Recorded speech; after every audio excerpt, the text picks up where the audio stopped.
প্রতিযোগিতায় প্রতিপক্ষের সাথে পেরে উঠতে না পারলে অপকৌশল অবলম্বন করে বিপক্ষ দল।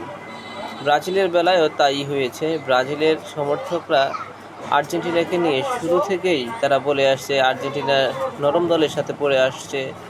কিছুদিন পরেই তারা আবার বলতেছে আর্জেন্টিনা কমিটির টিম, ফিফার নিজস্ব ব্যক্তিগত টিম হলো আর্জেন্টিনা। গত ম্যাচে যখন আর্জেন্টিনা 2-1 গোলে পিছিয়ে পড়েছে, মানে 2-0 গোলে পিছিয়ে পড়েছিল, তখন না তেমন কোনো প্রশ্ন ওঠেনি। একটি গোল বাতিল করে দেওয়ার পরেও যখন আরেকটি গোল মিশর দিয়ে দিল, তখনও কিন্তু কোনো প্রশ্ন ওঠেনি। প্রশ্ন উঠল যখন আর্জেন্টিনা টানা 3টি গোল দিয়ে দিল মাত্র 12 মিনিটের ব্যবধানে এবং ম্যাচটি জয়লাভ করলো। কামব্যাক করেছে দুর্দান্তভাবে আর্জেন্টিনা। এরপরেই প্রতিপক্ষ তাকে নিয়ে নানান ধরনের কথা বলতে শুরু করছে, আর্জেন্টিনা চোর, আর্জেন্টিনা এইটা, আর্জেন্টিনা সেইটা। আর্জেন্টিনা একটা লক্ষ লক্ষ কোটি কোটি মানুষ, 700 কোটি মানুষ পৃথিবীর মধ্যে সবাই দেখেছে এই ম্যাচটি।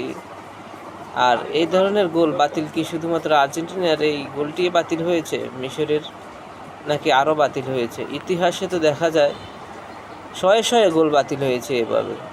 তাহলে আর্জেন্টিনাকে নিয়েই এত প্রশ্ন কেন? কারণ প্রতিপক্ষের আর কিছুই নেই, প্রতিপক্ষের হাতে আর কোনো পুঁজি নেই। শেষ পুঁজিটা ছিল এটাই যে আর্জেন্টিনাকে কলঙ্কিত করবে, আর্জেন্টিনার এই বিশ্বকাপটাকে যেন কলঙ্কিত করা যায়।